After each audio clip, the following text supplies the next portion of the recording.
All right, this is Taylor over at KickHouse Scottsdale. We're going to talk about hooks today, lead hooks, rear hooks. You can throw them at the body, you can throw them at the head, but we got to do them right. So we're going to go over that.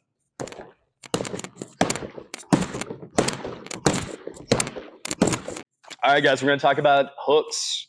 They can be thrown at the body, they can be thrown at the head. We're going to talk about how to do them right. When you're in your stance, your lead hook's going to come from the lead hand. Your rear hook's going to come from the rear hand. The rear hook's going to have more pop. That lead hook can come quicker. It can follow jabs. It can follow twos.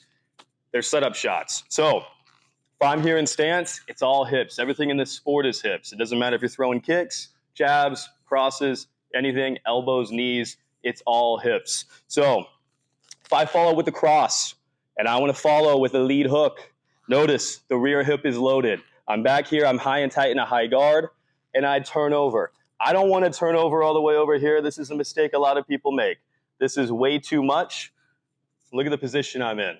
So I'm here, there's a cross, I turn over, I land here. Look at the elbow, that's where the name hook comes from. You're hooking from the side. So elbow is about, if I'm throwing at my own head height, in line with my shoulder and my chin level. I'm turning my hand over, and I'm swinging that lead hip along with the punch. It's a simultaneous motion. So the hip is going to move with the arm in unison. Don't throw your arm without moving the hip. There's no power there. Don't throw the hip and then throw the arm. Otherwise, they're not working together. Same thing with rear hooks. You're using that rear hip. Doesn't matter if I'm going to the body. Doesn't matter if I'm going to the head. It's all hips. So if my hands are behind my back, there's my hooks. It's right here. It's right in the hips.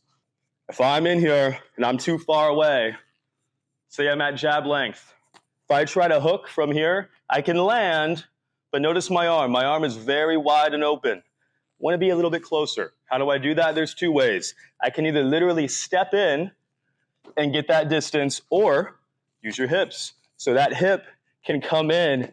Notice the hip pivoting slightly can help me clear that range. So if I'm throwing at the head, here I am on the bag, that's chin height. There's a lead hook at the head. There's a rear hook at the head. Notice the hands. Whatever hand is not being thrown is coming back to my head, keeping them tight. If you want to get real crazy, make some noise. So every punch has an exhale.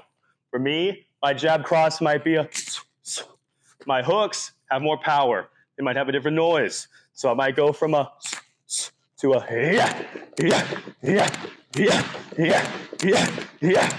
Breathe. Breathing helps you deliver power. It helps the cardio. It keeps everything nice and tight. You're engaging your core when you breathe. The core, along with the hips, is what's going to create that hip torsion. That's the power.